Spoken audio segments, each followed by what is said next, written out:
ये नया ब्रिज बन रहा है गाइस, 4 लाइन अभी 2022 अभी इसका काम प्रोग्रेस पे चल रहा है।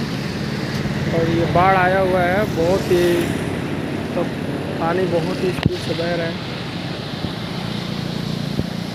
हम लोग आए हैं आज यहाँ पे थोड़ा इस पुल पे घूमने। बक्सर बरौली पुल है, अभी कंस्ट्रक्शन का कार्य जारी है।